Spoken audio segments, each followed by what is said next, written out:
कल्पना कीजिए सृष्टि के उन शुरुआती दिनों की, जब भावनाएं अपने सबसे कच्चे और तीव्र रूप में थीं। आज हम जिस कथा पर बात कर रहे हैं, वो कोई साधारण कहानी नहीं है। ये ब्रह्मांड को झकझोर कर रख देने वाली वो अमर गाथा है, जहां से प्रेम और त्याग की पहली परिभाषा लिखी गई थी। शिव और सती का ये आख्यान। इसमें असीम प्रेम है, एक बहुत ही गहरा मनोवैज्ञानिक संघर्ष है, और अंत में एक ऐसा भयंकर त्याग है जिसने सृष्टि के ताने बाने को हमेशा के लिए बदल कर रख दिया। तो आइए, बिना किसी शर्त और बिना किसी सामाजिक बंधन के जन्मी इस अटल दृढ़ता की गहराई में उतरते हैं। अब जरा सोचकर देखिए, अगर कभी आपको जीवन देने वाले पिता और आपके जीवन को असली अर्थ देने वाले परम सत्य में से किसी एक को चुनना पड़े, तो क्या होगा? मुश्किल है ना? सती के अंतर्मन में बिल्कुल यही भयंकर मनोवैज्ञानिक द्वंद्व चल रहा था। एक तरफ थे उनके पिता, ब्रह्मा के मानस पुत्र दक्ष प्रजापति, जिन्होंने उन्हें ये भौतिक जीवन दिया था, और दूसरी तरफ था वो असीम वैराग्य, वो परम सत्य जिसने सती की आत्मा को जगाया था, यानी भगवान शिव।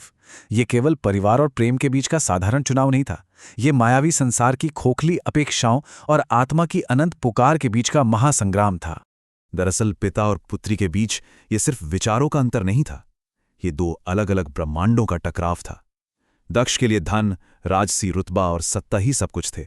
उनका अहंकार चाहता था कि उनकी दिव्य कन्या का विवाह किसी बहुत वैभवशाली देव या राजकुमार से हो, उनकी प्रतिष्ठा और बढ़े। लेकिन सती का हृदय तो उस परम पुरुष के लिए धड़कता था जिसका कोई राजमहल ही नहीं है, जो शमशान का वासी है, देह पर भस्म रमाता है और अनंत मौन में लीन रहता है।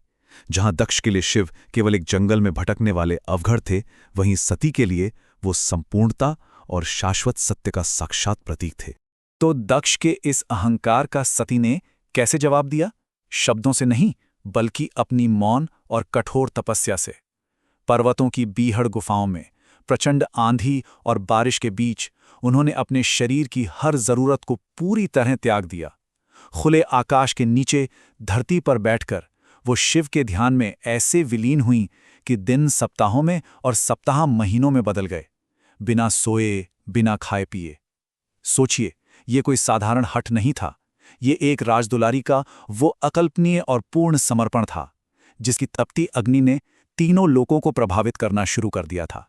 और इस अटल शुद्ध श्रद्धा के आगे अंततः स्वयं महादेव को प्रकट होना ही पड़ा। सती के तप को देखकर शिव ने वो ऐतिहासिक वचन कहा, मैं तुम्हें अपनी अर्धांगिनी के रूप में स्वीकार करता हूं। इसके बाद जो विवाह हुआ वो वाकई ब्रह्मांड का सबसे अनूठा उत्सव था। जरा शिव की बारात की कल्पना कीजिए। भूत प्रेत, पिशाच, नाग और सिद्ध योगी, शिव स्वयं नंदी पर सवार, शरीर पर शमशान की भस्म और गले में नाग। आम लोगों और देवताओं के लिए यह दृश्य भले ही खौफनाक था, लेकिन सती की आंखों में केवल अपार प्रेम और गर्व था। वो जानती थी कि ये रूप किसी सांसारिक दिखावे का नहीं, बल्कि नग्न सत्य का है। शादी के बाद कैलाश पर सती और शिव का जीवन पूर्ण शांति और आनंद में बीत रहा था, लेकिन मीलों दूर दक्ष के भीतर इंतकाम की आग अभी भी धधक रही थी। वो शिव को अपनी पुत्री के पति के रूप में कभी अपना ही नहीं पाया था, और अपनी श्रेष्ठता सिद्ध करने की इसी अंधी भूख में दक्ष ने एक विशाल महायज्ञ का आयोजन किया। सृष्टि के सभी देवताओं, ऋषियों को बुलाया गया, लेकिन बहुत ही सुनियोजित और अपमानजनक तरीके से उसने शिव और अपनी ही पुत्री सती को निमंत्रण तक नहीं भेजा। यह सिर्फ एक भूल नहीं थी, यह शिव को सरेआम नीचा दिखाने की एक सोची समझी चाल थी। अब जब सती तक इस महायज्ञ की बात पहुंची, तो उनके भीतर का संसार मानो ठहर सा गया। एक बहुत ही गहरा और पीड़ादायक द्वंद्व छिड़ गया। एक तरफ एक बेटी की वो मासूम सी उम्मीद थी कि शायद इस बहाने पिता से मिलकर सब ठीक हो जाए, शायद उनका गुस्सा अब शांत हो गया हो। और दूसरी तरफ था पत्नी का धर्म, जो ये भली भांति समझ रहा था कि जानबूझकर किए गए इस बहिष्कार के बाद बिना बुलाए वहां जाना शिव के सम्मान के बिल्कुल खिलाफ होगा। ये एक ऐसी मनोवैज्ञानिक दुविधा थी जो किसी भी आत्मा को चीर कर रख दे। शिव इस पूरी स्थिति के पीछे छिपे दक्ष के उस जहरीले अहंकार को बहुत अच्छी तरह समझते थे। जब सती ने यज्ञ में जाने की अनुमति मांगी, तो शिव बिल्कुल शांत थे। उनका जवाब बहुत स्पष्ट और गहरा था।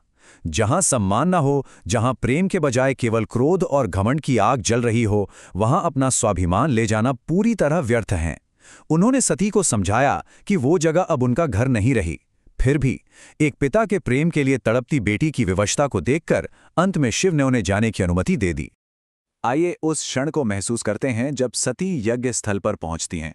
वो उसी सोने के महल में जा रही थीं जहां उनका बचपन बीता था।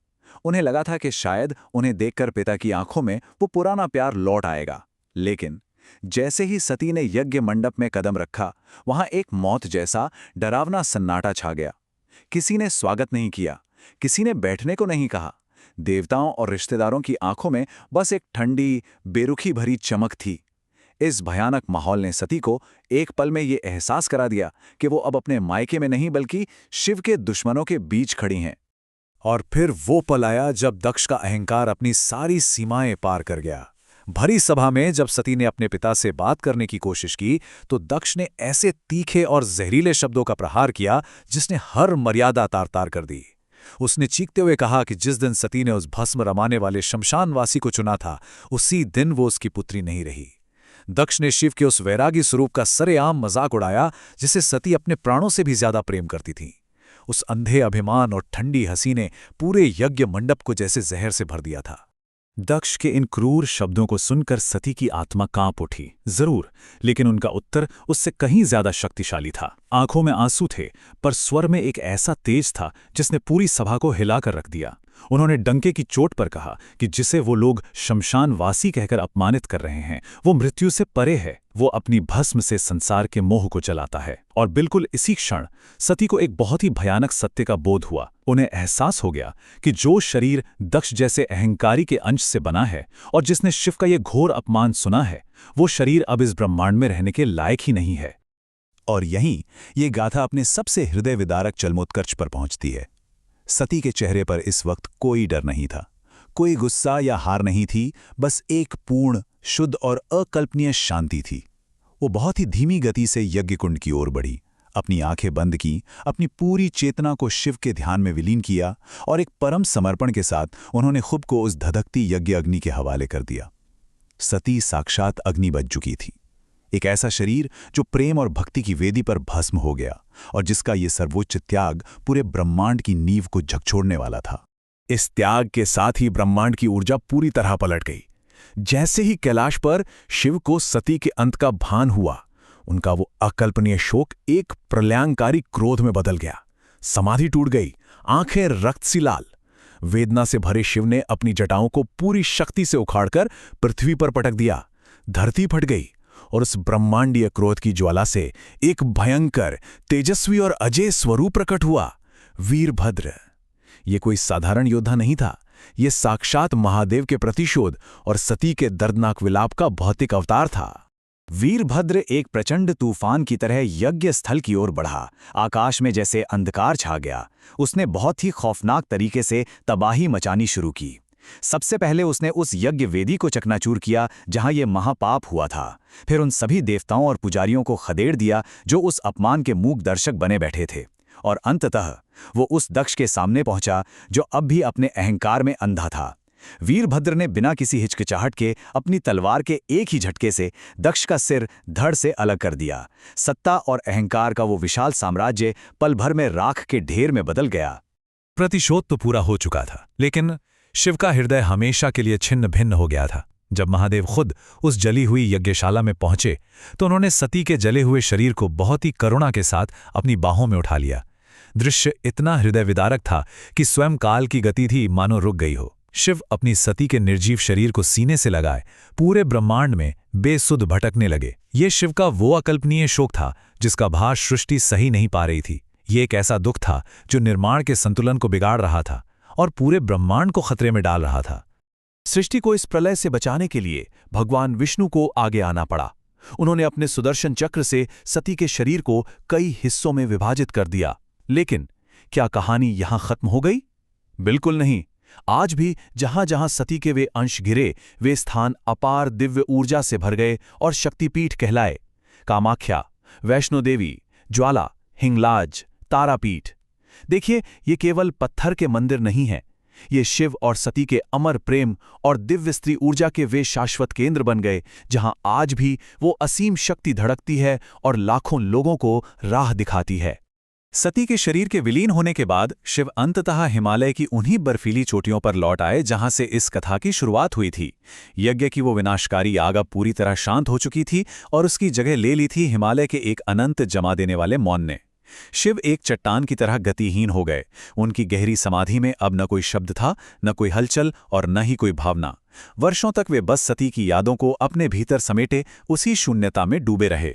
इस भयंकर त्रासदी का ये एक बेहद गंभीर, उदास और शांत अंत था। लेकिन कहते हैं ना, हर अंत के भीतर एक नई शुरुआत का बीज छिपा होता है। सती का वो बलिदान, यज्ञ की वो आग, क्या वो केवल एक दुखद जीवन का अंत था, या उस अग्नि ने वास्तव में उस अमर प्रेम को शुद्ध किया था जो आगे चलकर देवी पार्वती के रूप में फिर से जन्म लेने वाला था? ये पूरी गाथा हमें ये सोचने पर मजबूर करती है कि जो प्रेम इतना विशुद्ध और गहरा हो, क्या वो कभी मर सकता है? सती का त्याग ये सिद्ध करता है कि सच्चा प्रेम अंततः समय और स्वयं ब्रह्मांड की सीमाओं को भी पार कर जाता है। शायद सती की वो अग्नि एक अंत नहीं, बल्कि एक शाश्वत शुरुआत थी।